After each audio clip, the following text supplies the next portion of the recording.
Bonjour tout le monde, alors on est lundi 23 juillet, le challenge des 4 maisons a commencé officiellement cette nuit. On s'est recommencé, n'est-ce pas Enola? Oui. Voilà. Donc il est presque 9h30 passé, je sais pas quelle heure il est. Oui. Presque 9h30. Ah, 9h31. Alors moi pour ma part je vais commencer par 2 Darcy à Wentworth de Sibyl G. Brinton. Voilà, je vais commencer par lui. Et Nola a commencé cette nuit, évidemment. Par Divergente. Voilà. Et bien c'est parti. Bonjour tout le monde, on est mardi 24 juillet, il est 11h. Je viens de terminer 2 Darcy à Wentworth. Voilà, alors en fait c'est une fanfiction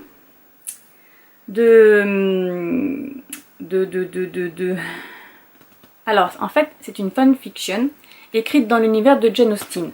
Donc dedans on va retrouver les protagonistes d'Orgueil et Préjugés, de Mansfield Park, de Northanger Abbey, de Raison et Sentiment et de Persuasion et d'Emma. Alors surtout nous allons suivre j'ai perdu son prénom.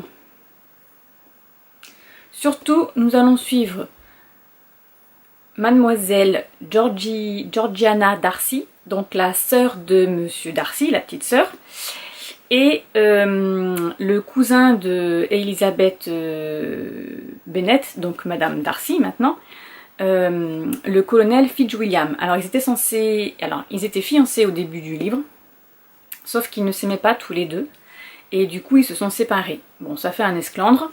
Et ben voilà, donc on va suivre les deux protagonistes en fait, le colonel Fitzwilliam et Georgiana dans leur histoire amoureuse. Voilà, donc c'est exactement, on se retrouve, enfin moi j'ai lu Orgueil et Préjugés, donc on se retrouve dans le même, dans le même style, donc du coup, hein. Voilà, avec les balles, les cancans, les non-dits des hommes et des femmes, et du coup ça part dans des situations rocambolesques, parce que du coup personne ne se dit la vérité, c'est des on-dit, c'est des murmures, c'est des... voilà, donc du coup voilà, ça crée des tensions. Voilà, donc celui-ci fait partie de la catégorie un livre qui soigne les blessures, donc jus de citrouille, et qui est égal à 10 points. Donc là je vais entamer du coup, je ne sais pas trop. Qu'est-ce que je vais pouvoir lire? Je pense que je vais peut-être lire celui-ci. On n'est jeune que 2 fois. D'Adena Alpern. Alors, on n'est jeune que 2 fois. C'est dans le Nabus 2000, un livre que tu liras une seule journée. Bon, il est tout petit, ça devrait aller. J'ai rien à faire aujourd'hui, donc voilà.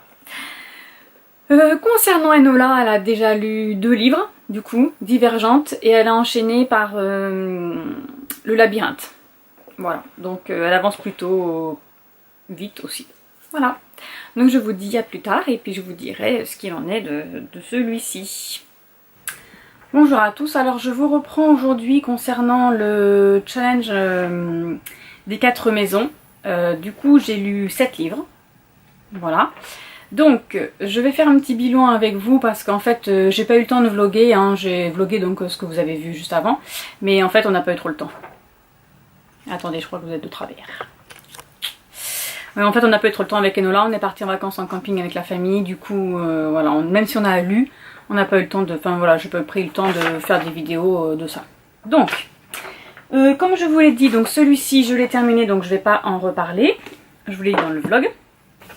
J'ai suivi donc par celui-ci. Donc on suit 3 jeunes femmes qui ont 3 destins différents, on va dire. Donc Nicole la dernière, c'est Nicole la dernière? Non, c'est Taylor, excusez-moi. Taylor, donc la dernière, c'est elle qui a racheté du coup un immeuble, un vieil immeuble, enfin non, n'importe quoi, j'ai des bêtises. C'est la chaleur, je suis désolée. Elle n'a pas racheté. Elle a hérité de son grand-père, donc un vieil immeuble. Voilà, donc c'est le seul immeuble qui lui reste. L'héritage, c'est sa mère qui l'a gardé, les sous. Donc il lui reste que ça. Elle veut le remettre en état. Donc elle récupère en premier Suzanne. qui a des soucis amoureuses, qui s'est fait larguer je crois, ou elle est partie, je sais plus. Elle est chef cuisinier, mais comme c'était la belle-sœur de son ex-copain qui l'avait embauchée, du coup elle s'est fait virer du jour au lendemain. Bon, il va y avoir plein de déboires, donc on va parler sur elle. La deuxième, ça sera Nicole, qui est une jeune médecin, une surdouée en fait, hein, qui a eu son bac à 15 ans et qui est rentrée à l'école de médecine, voilà, qui arrive. Donc on va rencontrer ces trois jeunes femmes. C'était sympa. C'était rigolo. Enfin, c'était rigolo, non, mais c'était très sympa. Ensuite, donc comme je vous l'ai dit, en deuxième, j'avais lu celui-ci. On est jeune que 2 fois. Donc là, nous suivons Ellie. Voilà. Là, nous suivons donc Ellie qui a 75 ans et elle repense en fait à sa vie. Voilà, elle est avec sa belle... Attendez. Elle est souvent avec sa petite fille Lucie. Elles ont exactement les mêmes... comment on va dire ça, les mêmes envies. Elles sont dans la mode par exemple. Voilà, elles vivent à peu près les mêmes choses. Sauf que Lucie, elle vit dans notre siècle à nous, et cette dame, Ellie, que nous suivons, a 75 ans, donc forcément, voilà, à 75 ans, il y a des choses qu'on peut plus faire. Et donc, le jour où elle souffle ses 75 bougies, sa petite fille lui dit « Je suis désolée, mamie, sa fille ou sa petite fille, je crois que ça... Oh, je sais plus. Lui dit j'ai trouvé que 29 bougies, donc du coup, elle fait le vœu de revenir à ses 29 ans. Elle revient à ses 29 ans, voilà. Donc jeune bimbo, super belle, parce qu'elle était super canon à son âge, etc. Sauf qu'elle a toujours la mémoire des 75 ans. Voilà, elle se souvient de tout. Donc c'est rigolo, donc c'est sa petite fille donc du coup qui va découvrir la vérité et elles vont faire les 400 coups ensemble, voilà, lors d'une journée, hein, c'est 24 heures, hein, c'est pas plus. Et donc c'est qu'est-ce que serait ma vie si j'avais suivi un autre chemin, si je ne m'étais pas mariée avec son mari, hein, je ne sais plus comment il s'appelle, avec son mari, qu'elle n'a pas eu sa fille, etc. Comment ça serait passé. Voilà. Donc elle va découvrir encore l'amour, etc. Mais c'est assez sympa. Très sympa. Ensuite, j'ai lu donc, là c'est des livres que j'ai en e-book, donc je ne peux pas vous les montrer. Donc j'ai lu Chère Alice, qui était assez sympa. Donc là c'est des lettres hein, qu'on suit. Donc Alice est une psychologue.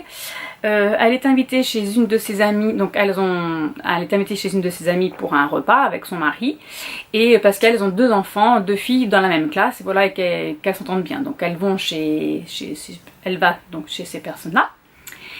Rebecca, elle s'appelle cette dame, et du coup, elle rencontre son mari qu'elle n'avait jamais vu, sauf qu'ils ont 25 ans d'écart, donc lui il a 56 ans je crois, et elles ont, je sais plus quel âge, elles ont 30 ans, enfin je sais plus quel, ouais je crois qu'elles ont même pas 30 ans.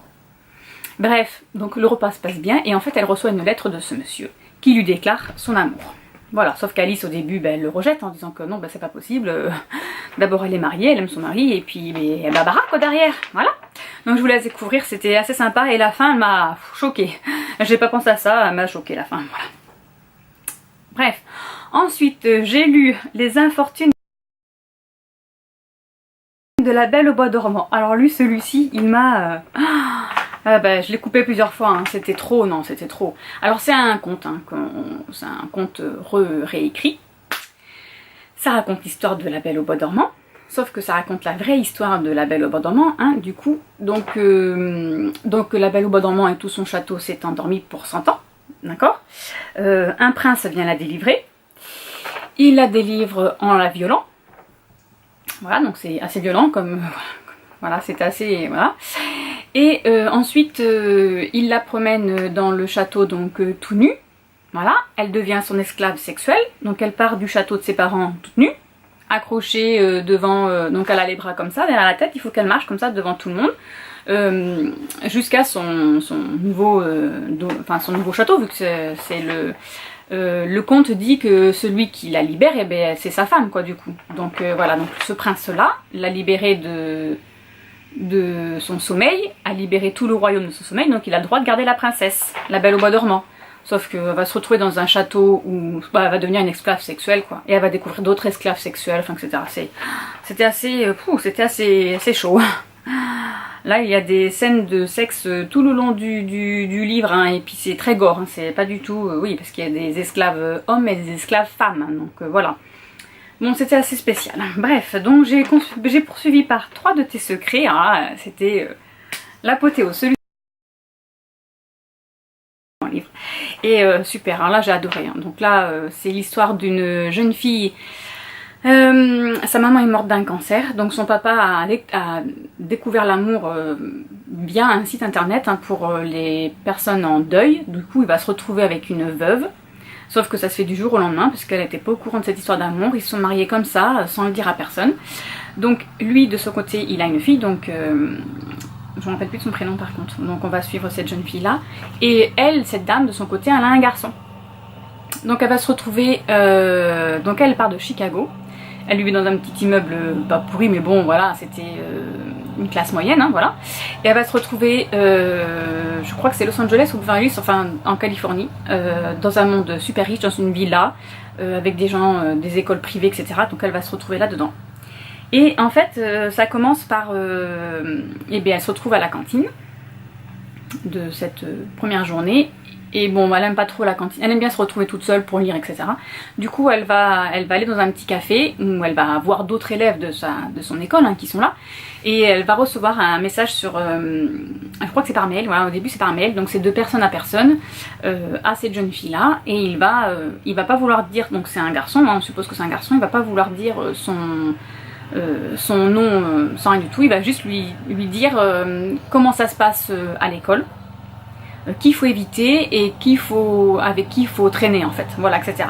Et le but de ce livre, c'est qu'après, ils essayent de se découvrir, quoi. Et j'ai trouvé qui c'était. Je suis trop contente. Voilà, voilà, voilà. Ensuite, j'ai fini par Les fantômes de Maiden Lane. Donc là, on se retrouve en 1700, je crois. C'est une jeune...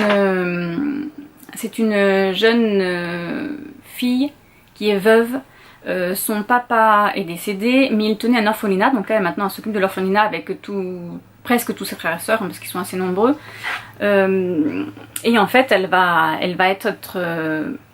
alors il y a un lord, voilà, Lord Kerr, qui va lui demander de l'aide, parce qu'elle, elle sort la nuit. Alors il faut faire attention parce qu'elle vit dans un milieu... Alors je crois que c'est Londres, hein, mais je suis pas sûre. Il me semble, mais ils en parlent pas trop. Elle sort la nuit du coup pour récupérer les enfants. Alors en général c'est des enfants de prostituées, enfin c'est des bébés, hein, des nourrissons hein, qu'elle récupère. Il y a aussi bien des garçons que des filles. Et elle sort la nuit en général pour récupérer les enfants. Donc là elle est sortie, donc là au début du livre, hein, elle sort pour récupérer un enfant d'une maman qui est morte. Parce que du coup elle a appris le décès de cette femme. Et si elle y va pas tout de suite, le bébé dans la nuit il va mourir, quoi. Donc elle va le récupérer et en fait elle se fait agresser.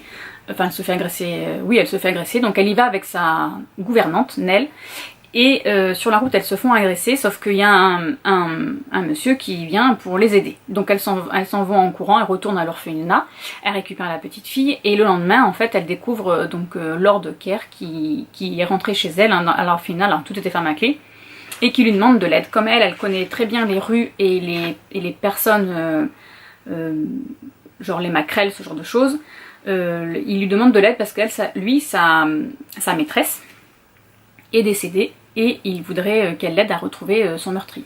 Voilà, donc ça commence comme ça. Et bien ma foi c'est pas mal. Alors j'ai vu qu'il y avait beaucoup de tomes, je sais pas s'il y en a pas 10 ou 14, enfin c'est une grande série. Voilà, donc on va retrouver toutes sortes d'amour. Voilà, alors du coup pour ce challenge, j'ai lu, donc du coup j'avais dit 1, 2, 3, 4, 5, 6, 7. Donc j'ai lu 7 livres pour la team pour souffle. Donc ça me fait déjà 100 points. Plus il faut que je rajoute 15 points pour Chère Alice. Qu'est-ce que j'ai lu? 15 points pour Rencontre à South Village. Il me faut après 5 points pour Le Conte de la Belle au Bois dormant. Voilà, 15 points pour 3 de tes secrets. Qu'est-ce que j'ai encore lu? 15 points pour Les fantômes. De Darcy, hop, 10 points. Et en plus 20 points pour le livre que je lirai en une journée. Donc ça me fait 95 points en plus, c'est pas beaucoup.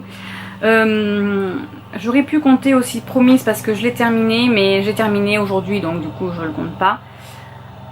Voilà, bon, ben ça me fait que 195 points, c'est pas beaucoup, mais bon. Team pour souffle à fond, on espère que tout le monde a lu. Voilà, sachant que ma fille a déjà lu presque tous ses livres.